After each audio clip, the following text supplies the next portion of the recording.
네, 이제 치송의 본안의 심리, 요거 한번 보겠습니다. 본안의 심리. 자, 직권 심리인데요. 여기 한번 사건의 개요를 한번 우리가 한번 봐봅시다. 자, 국민건강보험법상의 요양기관이에요. 자, 국민건강보험법상의 요양기관은 우리 동네에 있는 주치의 가정의를 말합니다. 그럼 요양기관이 되잖아요. 그 의료기관은 무슨 일을 하냐? 자, 규제를 받습니다. 규제. 어디? 의료행위의 질이나 범위 등의 규제를 받아요. 그리고 정해진 건강보험 수가만을 받을 수 있겠어요. 수가만을. 그러면 이제 이거 누가 싫어하냐면요. 우리 동네 가정의하고 누가 싫어하냐면 정형외과요. 정형외과에 비수가 항목이 너무 많아요. 너무 많아요. 그래서 정해져 버리면 이 수익이 반으로 뚝 떨어져 버려요. 그 다음에 건강보험수가는 의료행위 내용과 양에 따라 진료비가 정해지는 진료행위별 수가제를 바탕으로 하여 요양급여에 소요되는 시간, 노력 등 업무량과 그 다음에 인력, 시설, 장비 등 자원의 양과 요양급여의 위험도를 고려하여 산정이 된다. 그러니까 산정이 되는데 요게 중요한 게 아니라 정해져 있어요. 뭐뭐는 얼마를 받아라. 뭐뭐는 얼마를 받아라. 요거 이제 이거를 고려해서 고려해서 나온 그 결과물이 중요한 거지 이 고려한다는 게 중요한 게 아니니까 이런 데 막 현혹당하면 안 됩니다. 요양급여의 방법, 절차, 범위, 그 다음에 상한 등의 요양급여의 기준은 보건복지부 장관이 정한대요. 여기서 장관이 정한다. 뭘로 정하죠 그러면? 고시로 나오겠죠. 그 다음에 이에 근거한 건강보험 요양급여 기준, 그 뒤에 보니까 고시라고 나왔네. 그 기준은 국민건강보험법상의 보험급여를 받을 수 없는 그 비급여 대상을 열거해 놨어요. 자, 그래서 보험급여를 받을 수 없다. 이 말은 무슨 뜻이에요? 예, 병원에서 자기들이 알아서 정한다. 그 액수를. 자, 그걸 정해놓고 특수한 진료 기법으로 진료를 하고자 하는 의료인은 보통 여기 피부과죠, 이런데. 자, 보건복지부 장관으로부터 비급여 대상으로 인정을 받도록 규정했다. 그래서 피부과 가면 떼돈 번다는 얘기가 여기 있죠. 비급여 항목이 너무 많아요. 그런데 국민건강보험법 제32조가 보건복지부 장관이 건강보험 요양기관으로 지정을 일단 하잖아요. 그러면 그 뒤에 지정을 받은 의료기관은 정당한 이유 없이 있잖아요. 이 건강보험 요양기관 지정을 거부하지 못해요. 그러니까 결국 뭐랍니까? 요거를 감내해야 돼요. 그래서 갑이라는 사람이 드디어 나왔습니다. 외과 전문의 자격을 가지고, 외과 전문이니까 이거 뭐예요? 이거냐, 이제 정형외과네. 그러니까 정형외과 하면 이제 그 마사지도 하면서 이제 돈을 많이 받아야 되는데, 서울특별시에서 외과 의원을 개설하여 운영하여 오던 중에 보건복지부 장관에 의하여 건강보험 요양기관으로 지정이 됐어요. 그러면은 이제 병원을 접을까 말까 고민하게 돼요. 그래서 이를 거부하고 보건복지부 장관을 상대로 서울행정법원에 건강보험요양기관 지정처분에 취소를 관한 소송을 제기했어요. 그럼 이게 치송의 대상이 되는 처분이냐? 당연히 치송의 대상이 되는 처분이죠. 왜요? 그 보험수가 아까 요거 쓰면 되겠죠. 요거를 쓰면서 국민의 권리에 직접 영향을 미치죠, 지금. 영향을 미칩니다. 그래서 건강보험요양기관 지정처분에 대한 취소 소송에서 서울행정법원은 갑이 있잖아요. 갑이 변론 절차에서 아무런 주장을 하지 않고 있어요. 변론 절차에서 아무런 주장을 하지, 즉 당사자가 주장하지 아니한 여기 해당하겠죠. 국민건강보험법 시행령으로 정한 건강보험 요양기관 지정의 요건 중에 이 지정 요건 중에 시설, 장비, 진료 과목별 인력 기준에 미달된다 이거. 그래서 직권으로 증거조사를 했어요. 증거조사한 다음에 건강보험요양기관 지정처분은 시설, 장비, 진료 과목 인력 기준 위반으로 해 위법하다 하고 거기까지 판단을 해줬어요. 그럼 법원에 이 위법하다는 이 판단은 적법하냐? 이게 문제가 됩니다. 즉 직권심리 상이냐가 문제. 그럼 직권심리 이제 하나씩 알아보겠습니다. 이제 문제의 소재. 자, 물어보는 문제. 서울행정법의 판단은 적법한가? 물어보는 문제와 관련하여 자, 첫째. 자, 이 26조에 보면 당사자가 주장하지 아니죠. 그러면 그 주장해야 될 당사자가 누구지? 이게 첫 번째 문제예요. 그게 주장 책임의 소재예요. 첫 번째 주장해야 될 당사자가 누구지? 그래서 그냥 여기서 뭐라고 그러냐면 갑이 주장하지 아니한 변론 아무런 주장하지 않고 있음에도 여기서 갑이 아무런 주장을 하지 않고 있다 해서 꼭 갑에게 주장 책임이 있는 건 아니에요. 따라가다 보면 갑이 맞긴 한데 그 갑이 무슨 감각적이고 그 다음에 야 직감적으로 이거 같아 이거 아니에요 법학은. 그래서 건강보험 요양기관 지정의 요건 중에 시설 장비 진료 과목별 인력 기준 미달이란 이 미달이라는 주장 책임은 누구에게 있는가? 미달이에요. 이렇게. 왜냐면 제가 이겨야 되니까. 둘째는 요 사실심은 건강보험 요양기관 지정의 요건 중에 시설 장비 진료 과목 인력 기준 미달에 대해서도 판단할 수 있는지 문제된다. 당사자가 주장하지 아니한 사실에 대해서도 이렇게 얘기했으니까 아까. 이건 뭐예요? 순전하게. 자, 요거는 자, 주장하지 아니한 당사자가 누군지. 그 다음에 주장하지 아니한 사실에 대해서 판단할 수 있다 이렇게 했으니까 요거는 순전히 26조의 표현 가지고 문제를 지금 풀고 있습니다. 그러면 자, 국민건강보험 요양기관 지정의 요건 중에 자, 시설 장비 진료 과목 인력 기준 자, 미달의 주장 책임의 소재는 누구에게 있느냐? 요거 외우셔야 됩니다. 이거 되게 재밌습니다. 요거 진짜 중요한 거예요. 자, 보겠습니다. 8조 2항에서 출발해요. 민사소송법의 규정이 규정되는 행정소송. 자, 8조 2항이죠, 이거. 8조 2항. 행정소송에 있어서 이제 입증책임과 주장책임은 동일입니다. 소송에 있어서. 근데 주장은 누가 해도 상관은 없어요. 상관없는데 입증책임은 정해져 있어요, 또. 그러나 주장책임도 있죠. 그러니까 주장은 누가 해도 상관없어요. 사실 입증도 누가 해도 상관없어요. 다만 주장을 끝까지 가서 해야만 막다른 골목이 있을 때 누가 이 책임을 질 거냐. 그 다음에 입증을 하고 증거자료를 냈는데 결국은 마지막에 정말 중요한 지점인데 증거자료를 못 내면 누구한테 책임이냐. 그건 뭐예요? 패소 책임이죠. 패소 책임을 말하는 거예요. 여기 보면은 자, 원칙적으로 자, 여기는 행정소송입니다. 원칙적으로 자, 민사소송의 일반 원칙에 따라 당사자 간의 분배가 됩니다. 여기 민사소송의 일반 원칙이 뭐죠? 민사소송의 여기 일반 원칙은요, 법률 요건 분류설입니다. 법률 요건 분류설을 법률 요건은 어떻게 나오는지는 우리가 집행정지에서 한번 본 적이 있어요. 말을 아까 안 했는데 집행정지 보면 적극적 요건, 소극적 요건 이렇게 나옵니다. 자, 적극적 요건은 그 법률 그 요건이 들어있는 법조항의 효과가 발생할 것을 기대하는 자가 입증을 지는 걸 말해요.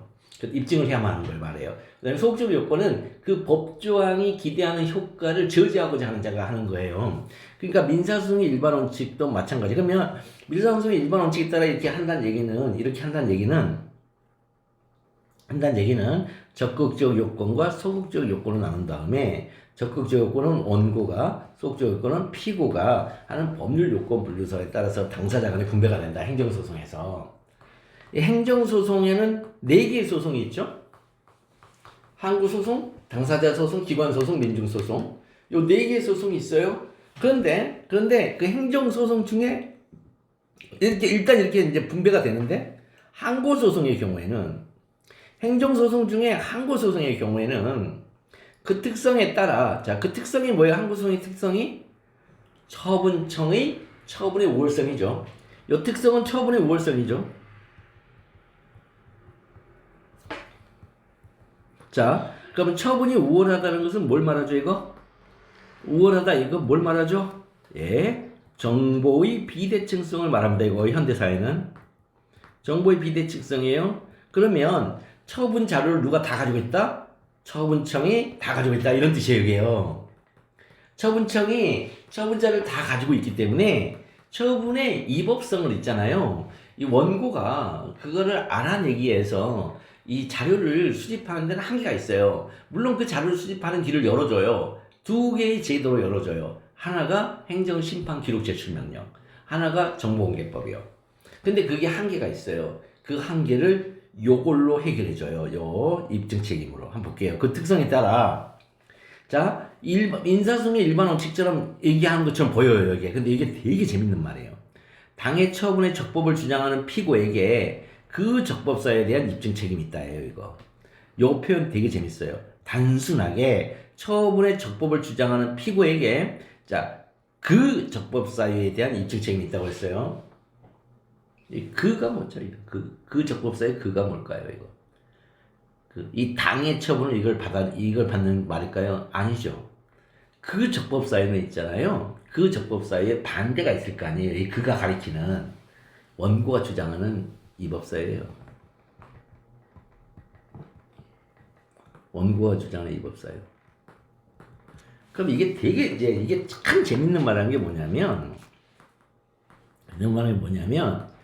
원고가 주장하는 이법사유죠? 원고가 주장하는 이법사유. 그래서 원고는 소장에 있죠, 소장에 청구 취지에 1번, 2번 쓴 다음에 청구 원인에다가 내가 왜 처분을 취소한다라는 판결을 구합니다 라고 청구 취지 1번을 썼는지를 이유를 밝혀놔야 돼요. 그게 청구 원인이에요. 청구 원인에는 처분의 이법사유가 나와요. 비례 원칙 위반이다, 자유구조 원칙 위반이다. 그래서 뭐 하는 거예요? 그거 주장만 하면 돼요. 원고가 이법사유를 소장에 주장만 하면 돼요. 입증까지 할 필요 없어요. 그냥 뱉기만 돼요. 막 뱉어내면 그 적법사유예요. 그 적법사유. 그 적법사유가 뭐냐? 이법사유, 원고가 주장하는 이법사유의 부존재를 가리켜요. 다시, 그 적법사유는 원고가 주장하는 이법사유의 부존재예요. 그런데 부존재 입증은 거의 불가능합니다. 뭘 하든지 간에 부존재 입증은 거의 불가능해요. 부존재 입증은. 그래서 부존재 입증 알리바이죠, 형법상. 그래서 진짜 불가능해요. 그래서 이렇게 입증 책임이 있다고 해놓고는요, 따라서 그 다음에 이제 문제가 나옵니다. 피고가 주장하는 당해 처분의 적법성이 있죠. 이게 뭐라고요? 원고가 주장하는 이법사의 부존재라고 했어요. 그 부존재는 입증이 불가능하니까 판례가 뒤에 뭐라고 하냐면 이런 말 써줘요. 이런 말 써주잖아요. 합리적으로 수긍할 수 있는 이릉의 입증이라고 표를 써요. 합리적으로 수긍할 수 있는 합수일입, 합리적으로 수긍할 수 있는 이릉의 입증이 있는 경우에는, 자, 입증이 있잖아요. 완벽한 입증이 아니라 부존재 입증이기 때문에 네가 적법성을 적극적으로 입증, 이게 적법하다고 적극적으로 입증하는 게 아니라 원고가 주장하는 이법사유 없음, 이법사유 부존재를 입증해야 되니까 그거는 현실적으로 불가능하다. 완벽하게 입증한다는 거. 그래서 판사 자신이 생각할 때 합리적으로 수긍할 수 있는 이릉의 입증까지만 하면 돼, 이렇게 얘기를 하는 거예요. 근데 판사가 끝까지 합리적으로 수긍할 수 없다 그러면 지는 거예요. 이게 본질적으로 원고, 국민을 위해 주는 구성이에요, 이게. 어디서 출발하는 거예요? 여기서 출발하고 있습니다. 처분의 우월성, 정보의 비대칭성에서 여기에서 출발하고 있는 거예요. 즉, 이법사의 부존재는 네가 처분에 관한 자료를 다 가지고 있는 네가, 그 정보를 다 가지고 있는 네가 이걸 알 수가 있다는 거예요. 국민은 모른다는 거예요. 그래서 이제 그 이릉의 입증, 합리적으로 수긍할 수 있는 이릉의 입증에 그침에도 불구하고 그 처분은 정당하다고 평가를 해줘요.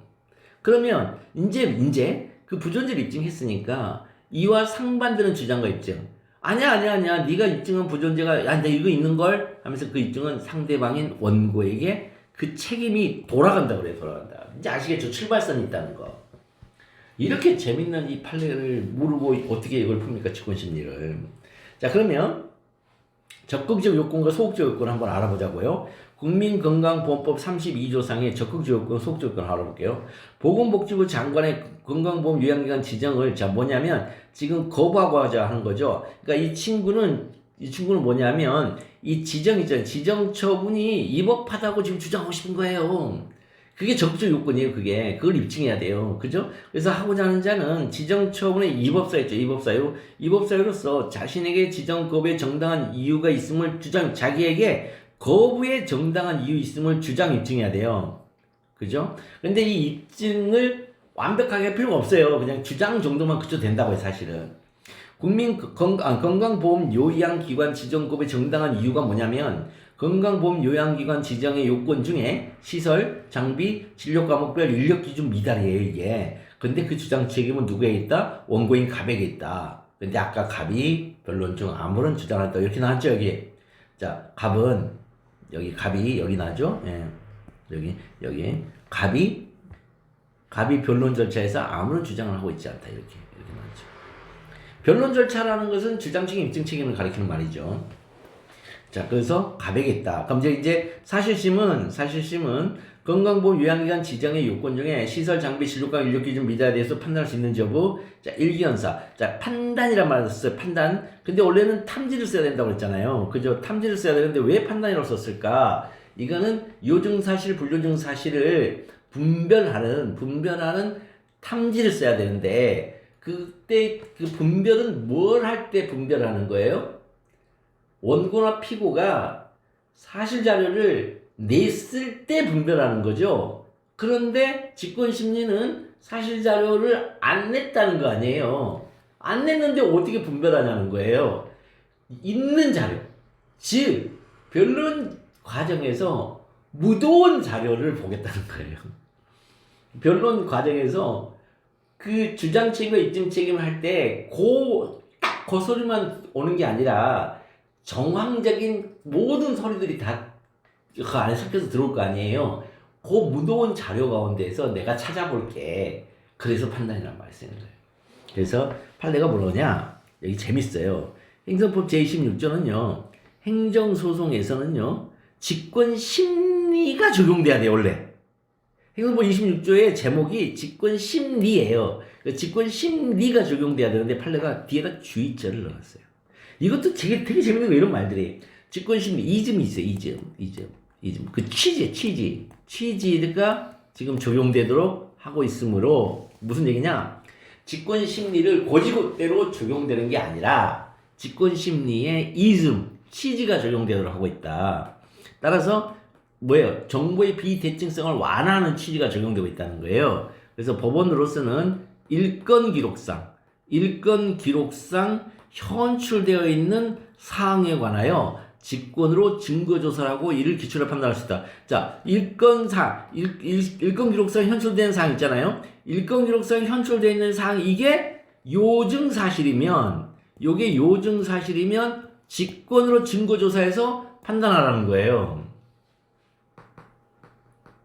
이제 이해되시죠, 말이? 자, 그러면 일기연사가 여기서 뭐냐면 여기 있죠. 기록상 현출되어 있는데요. 기록상 현출됐다 일어났죠. 기록상 현출됐다 이 말은 묻어 들어왔다 이런 뜻이에요. 기록상 현출됐다 이 말은 입증과 주장과 입증을 하는 과정에서, 변론이 진행되는 과정에서 묻어 들어온 자료다. 이 묻어 들어온 자료가 일건성을 띠고 있어야 된다는 거예요. 그럼 일건의 반대말은 제가 별건이라고 얘기했죠. 이 형사소송법에서 별건이에요. 일건과 별건이 형사소송에서 나온 말이에요. 그 다음에 일본주의, 공소장 일본주의 이런 거예요. 그러니까 그런 얘기에서 나오는 거거든요. 이 건하고 그 다음에 본 있잖아. 이거 문서를 가리키는 말이에요. 일본말로. 이거 일본말 문서예요. 문서. 우리 말이 아니에요. 그럼 볼게요. 건강보험 요양기관 지정처분에 대한 취소에 있어서 이 갑의 주장은 지정 거부의 정당한 사유로서 국민건강보험법 시행령으로 정한 건강보험 요양기관 지정 요건 미충족이죠. 지정 요건 미충족, 즉 미달이잖아요. 미달. 그런데 갑의 주장과 관련하여 일건 기록을 판단할 수 있는 주장이 구체적으로 무엇인지 보이지가 않아요. 즉 뭐예요? 기록상 현출되어 있는 사항은 맞아요. 그게. 그런데 일건 있잖아요. 일건이라는 게 뭐냐면 뭔가 여기에 있는데 요것과 관련 있는 기록이다. 그래서 일건성이잖아요. 이거. 근데 이게 없어요. 이게. 이 주장 쪽이 없어요. 갑이 변론상 아무런 주장하지 않았다. 이 말이 그 말이에요. 아무런 주장을 하지 않았다. 이 말은요. 직권심리를 할 수가 없는 상황이에요. 지금. 이거는 변호사 잘못이에요. 완벽하게. 그래서 갑이 주장하지 아니한 건강보험 요양기관 지정의 요건 중에 시설 장비 진료과목 인력 기준 미달은 일건 기록상 현출된 사항이 아니다. 기록상 현출된 사항은 맞는데 일건이 없다는 거예요. 일건을 판단할 만한 근본적인 주장이 없다는 거예요. 그래서 사실심은 갑이 주장하지 아니한 건강보험 요양기관 지정의 요건 중 시설 장비 및 진료과목 인력 기준 미달에 대해서 판단할 수 없다. 그래서 그 변론주의 주장 입증이 있죠. 그게 그렇게 중요합니다. 일건성 때문에 뒤에 가서. 그러니까 우리 판례가 완벽한 직권심리를 취하는 게 아니죠. 변론주의의 주장 입증이 있고 그 주장이 있으면 그 주장에 대응되는 일건성이 있냐를 보는 거예요. 문서 안에서. 그래서 문서 안에서 그 일건성에 관련해서 직권심리주의를 적용해서 하게 되는 거예요. 되게 재밌어요. 이거 완벽한 직권심리 아닙니다, 우리. 설문 해결, 직권심리 위반으로 이건 위법하다. 자, 이렇게 돼 있습니다. 좀 아쉬우니까 한 번만 더 얘기하면, 자, 여기서부터 이제 얘기를 하면, 자, 주장 입증 책임을 질 때, 주장 입증 책임을 할 때, 자, 그 원고 측이 주장해야 되고 피고 측이 주장을 합니다. 그럼 원고 측에서는 뭘 주장하냐면, 자, 위법 사유를 주장을 합니다. 위법 사유 주장. 그러면 피고 측에서는 뭐 한다? 그 적법 사유를 입증해야 됩니다. 그 적법 사유. 이 피고 측은 주장할 게 없어요. 우리 판례하면 그 성질상 주장할 게 없어요. 왜? 정보의 비대칭성 때문에 입증할 것밖에 없어요. 피고는. 요것도 기억하면 됩니다. 피고는 입증할 것밖에 없어요. 근데 이 원고 측은 위법 사유를 주장을 해야 돼요. 주장을. 그러면 A를 주장을 했어요. 그러면 여기는 노트 A를 입증을 해야 돼요. 그죠? 그러면 지금 이렇게 일단은 이게 돼 있다는 전제에서부터 출발하는 거예요. 직권심리는. 그러면 무도원 자료 중에, 무도원 문서 중에 여기에 해당되는 이런 것들이 있을 수 있다. 이런 거. 그럼 이거 일건 기록이에요. 그 다음에 이것도 여기에 해당하는 노트 이게 있을 수 있다. 이게 일건 기록이에요. 근데 요것과 요것을 서로 입증하지 않았다. 주장하지도 않았고 입증하지도 않았다. 심지어 이쪽도 있어요. 피고 쪽도. 그러니까 피고가 주장하지 않은 건 요걸 말해요. 새로운 적법 사유를 주장하는 게 아니고 그 적법 사유를 주장을 해야 돼요. 그래서 이 유사한 똑같은 얘기를 하고 있는 알파나 스몰 a나 여기도 똑같은 노트 스몰 a가 이게 바로 일건 기록이 된다. 요게 일건 기록이에요. 이거 가지고 이제 그 시험 문제를 한번 하나 낸 게 있어요. 내기는. 근데 그거는 뒤에 한번 또 혹시 시간 있으면 보기로 하고 지금은 요 정도만 알고 계시면 되겠습니다. 자, 일단 직권심리도 끝났습니다.